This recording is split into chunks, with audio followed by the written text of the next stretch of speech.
आज हम बात करेंगे यूनिट वेक्टर की। यूनिट वेक्टर एक बहुत ही छोटा टॉपिक है।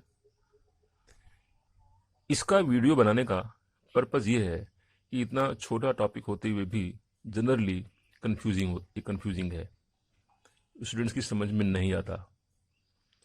और दूसरी बात यह है कि ये बहुत इम्पोर्टेंट है। तो अब ये यूनिट वेक्टर के बारे में शुरू करने के पहले हम थोड़ा सा एक एक जनरल बात करते हैं। जैसे अब हम जानते हैं कि कोई भी फिजिकल क्वांटिटी हम अगर मेजर करते हैं तो उसमें दो चीज उसमें हम करते हैं, एक देते हैं, एक तो पूरी इंफॉर्मेशन देने के लिए, किसी फिजिकल क्वांटिटी के बारे में पूरी इंफॉर्मेशन देने के लिए हम मेजरमेंट के बाद में एक तो उसमें उसकी न्यूमेरिकल वैल्यू हम देते हैं प्लस उसकी यूनिट देते हैं। जैसे 15 kg हमको शुगर चाहिए मान लिया, तो उस इंफॉर्मेशन में एक तो 15 न्यूमेरिकल वैल्यू है और केजी ये यूनिट है। अगर हम केजी नहीं बताएंगे, यूनिट नहीं देंगे, तब क्या होगा कि वो केजी के बजाय वो 15 ग्राम ला सकता है या 15 कुंटल ला सकता है। ठीक है, इसलिए हमको यूनिट देना जरूरी है। उसी तरह से वेक्टर क्वांटिटीज में, जैसे कोई वेक्टर है मान लिया, तो किसी वेक्टर को पूरी तरह से स्पेसिफाई करने के लिए हमको क्या चाहिए? हम जानते हैं कि वेक्टर क्या होता है। वेक्टर में होता है मैग्नीट्यूड और डायरेक्शन।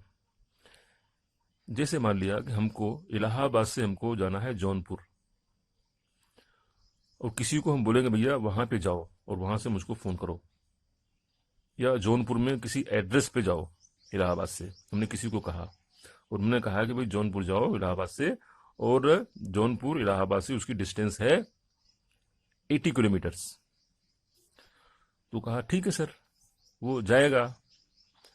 जाने के बाद उसने फोन किया, उसने बोला अरे सर मैं तो जौनपुर नहीं पहुंचा, मैं तो मिर्जापुर आ गया। आपने कहा था ना 80 किलोमीटर, तो 80 किलोमीटर हम चले लेकिन मिर्जापुर पहुंच गए जौनपुर के बजाय। तब हमको सोचना पड़ेगा कि भाई इसमें गलती उसकी है या हमारी गलती, मेरी गलती है। फिर मैंने सोचा, तब हमको मालूम पड़ेगा कि इसमें गलती मेरी भी है, मेरी ही गलती थी, क्योंकि मैंने उसको इन्फॉर्मेशन कंप्लीट नहीं दी। हमको उस पोजीशन पर पहुंचने के लिए हमको डिस्टेंस के साथ साथ में हमको डायरेक्शन भी देनी चाहिए थी। हमको बताना चाहिए था कि जौनपुर इलाहाबाद से 80 किलोमीटर नॉर्थ में है। ठीक है, तो इसका मतलब कि वेक्टर में मैग्नीट्यूड के साथ साथ में डायरेक्शन भी जरूरी है। ठीक है, अब हम बात करते हैं यूनिट वेक्टर की। तो किसी यूनिट वेक्टर को स्पेसिफाई करने के लिए, जैसे किसी वेक्टर को स्पेसिफाई करने के लिए हमको चाहिए डायरेक्शन भी और मैग्नीट्यूड भी। जैसे मान लिया एक मान लिया वेक्टर है, मान लिया ये वेक्टर है, इसका जो मैग्नीट्यूड है आर है मान लिया। ठीक है, और ये इसकी डायरेक्शन है। तो अब आर की वैल्यू चाहे 10 हो, चाहे 15 हो, चाहे 20 हो, दिस इज मैग्नीट्यूड। अब डायरेक्शन को हम कैसे कैसे हम करेंगे, डायरेक्शन को हम कैसे स्पेसिफाई करेंगे? तो उसके लिए हमने बनाया कंसेप्ट यूनिट वेक्टर का। यूनिट वेक्टर का जैसे केजी का मतलब कि 1 kg, जो 15 kg में जो केजी है, केजी मीन्स 1 kg, उसी तरह से इसमें भी यूनिट वेक्टर हो, यानी यूनिट यानी सिंगल हो, एक हो, और उसकी जो है डायरेक्शन वही हो जो इस वेक्टर की है। तो इसको जो है मान लिया हमने एक छोटा सा हमने इस तरह से ये दे दिया, ये दिस इज यूनिट, ये 1 है, दिस इज 1, लेकिन इसकी डायरेक्शन वही है। ठीक है, तो हम उसको यूनिट वेक्टर को हम अब डिफाइन हम कर सकते हैं। This is a vector having magnitude equal to unity but having a specific direction. ये है, दिस इज यूनिट वेक्टर। इसका जो मैग्नीट्यूड है दिस इज यूनिटी और इसकी ये डायरेक्शन है, this is called unit vector. ठीक है, अब जैसे कि यूनिट वेक्टर मान लिया ए वेक्टर है, मान लिया ए वेक्टर है। ठीक है, तो ए वेक्टर का यूनिट वेक्टर क्या होगा? ए वेक्टर का जो यूनिट वेक्टर वेक्टर होगा, इसको हम कैसे हम बताएंगे, दिस इज ए वेक्टर। तो ए वेक्टर को जो है हम ऐसे भी स्पेसिफाई कर सकते हैं, ए वेक्टर का मैग्नीट्यूड, ए वेक्टर को स्पेसिफाई करने के लिए हम कैसे करेंगे, ए वेक्टर का मैग्नीट्यूड एंड उसकी डायरेक्शन। मान लिया हमने इसको, डायरेक्शन को हमने इस तरह से एक कैप ये कर दिया। सो एक कैप इज यूनिट वेक्टर, यानी A cap will be equal to a vector by mod of a vector. So this is unit vector. Unit vector will be equal to vector a vector by उसका magnitude. जैसे 15 kg हम करते हैं, तो 15 kg बराबर वाट, 15 into 1 kg, तो 1 kg unit है। तो 1 kg हम कैसे निकालेंगे, 1 kg निकालने के लिए हम क्या करेंगे, 15 kg बाई 15, तो क्या आएगा, kg आएगा, यूनिट आ गया। तो यूनिट निकालने के लिए हम क्या करेंगे कि 15 kg बाई उसका मैग्नीट्यूड, माने 15 हम करेंगे तभी तो kg आएगा। इसी तरह से ए जो यूनिट वेक्टर है that is equal to A vector by magnitude. अब इसमें जैसे इस केस में यहां देखिए, ये हमको निकालना है, तो क्या होगा, आर वेक्टर होगा, आर वेक्टर बाई, अब जैसे मान लिया कि हमको आर वेक्टर हम कैसे हम करेंगे, R vector equal to mod of R into इसका unit vector. So R cap, R का unit vector is equal to R vector by mod of R vector. ये हमको ये जानना होगा, ये बहुत ही जरूरी है। सो इसका मतलब क्या है, आर वेक्टर या A vector will be equal to, A vector will be equal to इसका मैग्नीट्यूड ऑफ ए वेक्टर का magnitude into A cap, where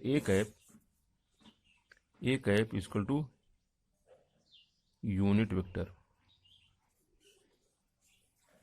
इसको हम बोलते हैं ए कैप, इसको ये बोलते हैं for pronunciation. So A cap is unit vector of A. So unit vector of A cap क्या है, unit vector of A vector.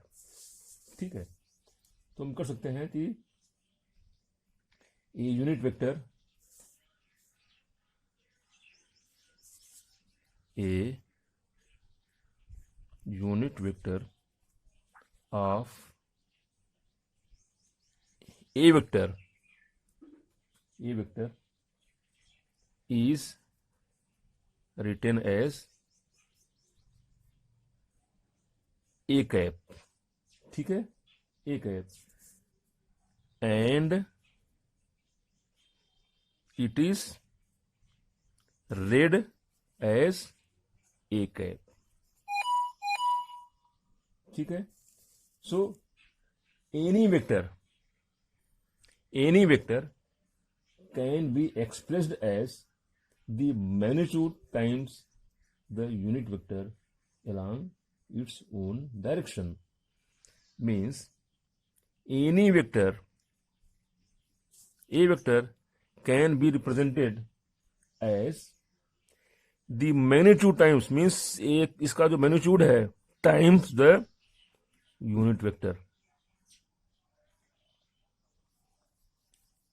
इसका देखो, अब इसको अगर लिखना हो, इसको एक स्टेटमेंट के रूप में अगर लिखना है तो हम कैसे लिखेंगे? एनी वेक्टर, मान लीजिए ए वेक्टर है, ठीक है, can be expressed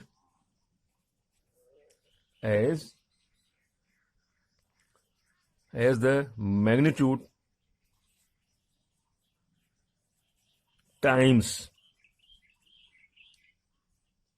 the unit vector, ठीक है, unit vector along its own direction. इसका मतलब कि यूनिट वेक्टर की वही डायरेक्शन है जो कि ए वेक्टर की डायरेक्शन है, ठीक है। सो ये बात हो गई। तो इसको हमेशा याद रखने वाली बात है कि A vector is equal to mod of A into unit vector A cap, ठीक है। अब इसको जो है, अगर मान लिया कार्टेशियन कोऑर्डिनेट्स हैं, इन जैसे मान लिया कि एक कार्टेशियन कोऑर्डिनेट, जैसे मान लिया कि एक्स वाई जेड, तो एक्स डायरेक्शन का यूनिट वेक्टर है आई कैप, वाई डायरेक्शन कितना है जे कैप,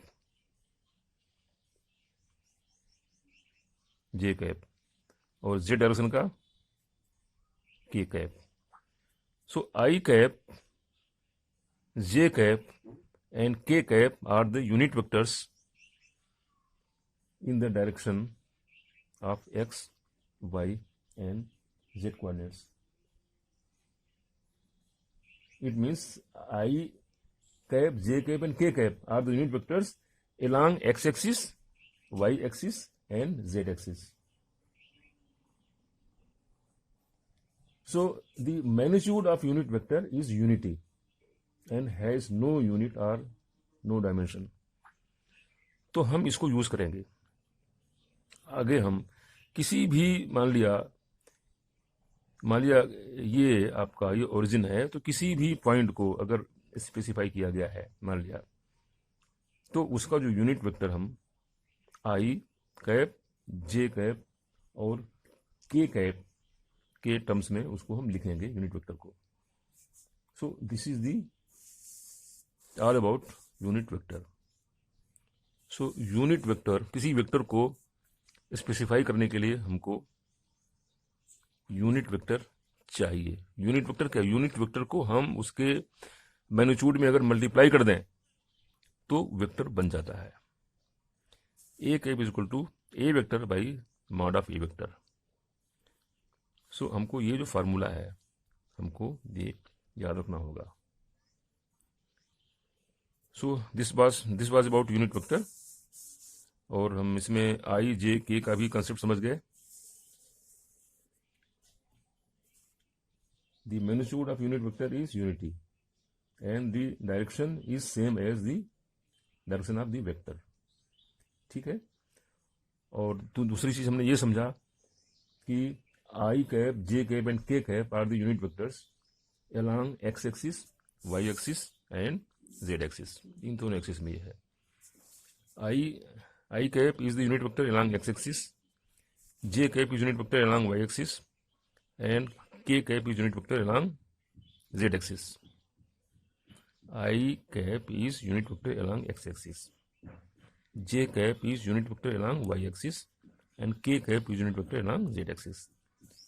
तो अगर किसी कोई पॉइंट है मान लिया, उसका कोऑर्डिनेट अगर दिया गया है, तो उसको हम उस वेक्टर को हम आई जे और के के फॉर्म में हम एक्सप्रेस कर सकते हैं।